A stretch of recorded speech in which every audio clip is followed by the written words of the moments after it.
السلام علیکم ورحمۃ اللہ وبرکاتہ۔ اعوذ باللہ من الشیطان الرجیم، بسم اللہ الرحمن الرحیم۔ ناظرین کرام، اس سے پہلے ویڈیو میں ہم بتا چکے ہیں آپ کو بدر کی لڑائی کے بارے میں کہ مسلمانوں کا کیسا اچھا سلوک رہا، کافروں کے ساتھ کیسی اچھی برتاؤ رہی غیر قوموں کے ساتھ۔ لیکن اب ہم اس کے بعد احد کی لڑائی کے بارے میں آپ کو بتانے جا رہے ہیں، آپ اس ویڈیو کو پورا دیکھیں۔ مکہ میں بدر کی شکست کی خبر پہنچی تو گھر گھر رونا پیٹنا مچ گیا۔ جن جن کے اعزاء اقربا مارے گئے تھے وہ جمع ہو کر ابو سفیان کے پاس آئے۔ اس کے اعزاء بھی مارے گئے تھے، یوں بھی وہ قریش کا سردار تھا، اس لیے مسلمانوں سے بدلہ لینا اس کا فرض تھا۔ اس نے سارے قریش سے چندہ جمع کیا، بڑے زور و شور سے لڑائی کی تیاری شروع کر دی اور دوسرے سال 3000 فوج لے کر مدینہ کی طرف روانہ ہوا اور احد کے پاس آ کر خیمے لگا دیے۔ رسول اکرم صلی اللہ علیہ وسلم نے سنا تو صحابہ رضی اللہ تعالی عنہ سے مشورہ کیا اور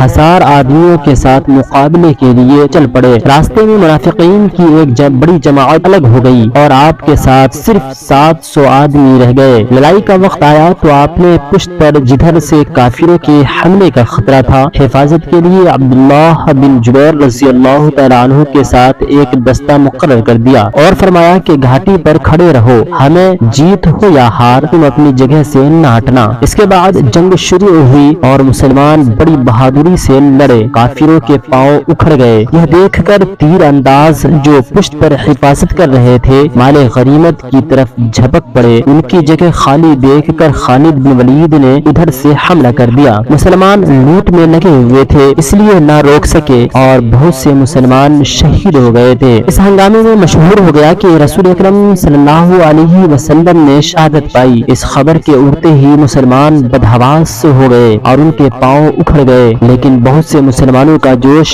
زیادہ بڑھ گیا اور برابر لڑتے رہے کہ اتنے میں ایک صحابی کی نظر رسول اکرم صلی اللہ علیہ وسلم پر پڑ گئی۔ انہوں نے مسلمانوں کو پکارا کہ رسول اکرم صلی اللہ علیہ وسلم یہاں ہیں۔ یہ آواز سن کر مسلمانوں کی جان میں جان آئی اور آپ کے پاس جمع ہوئے۔ کافروں نے یہ دیکھا تو ہر طرف سے آپ کو گھیر لیا، لیکن مسلمانوں نے جانیں لڑا دی۔ حضرت ابو دجاجہ رضی اللہ تعالیٰ عنہ اور انصاری رضی اللہ تعالیٰ عنہ کا یہ حال تھا کہ جو تیر حضور اکرم صلی اللہ علیہ وسلم کی طرف جاتے انہیں اپنے بدن پر روک لیتے تھے۔ حضرت طلحہ رضی اللہ تعالیٰ عنہ دشمنوں کی تلواریں اپنے ہاتھ پر روک لیتے تھے، یہاں تک کہ ان کا ہاتھ ہمیشہ کے لیے بیکار ہو گیا۔ غرض مسلمانوں نے جانوں پر کھیل کر رسول اللہ صلی اللہ علیہ وسلم پر آنچ نہ آنے دی، پھر بھی آپ زخمی ہوئے اور جان نثار صحابہ رضی اللہ تعالیٰ عنہ کے ساتھ چوٹی پر چڑھ گئے۔ ابو سفیان سمجھتا تھا کہ محمد کام آئے گئے، اس لیے ٹیلا پر چڑھ کر ابو بکر رضی اللہ تعالیٰ عنہ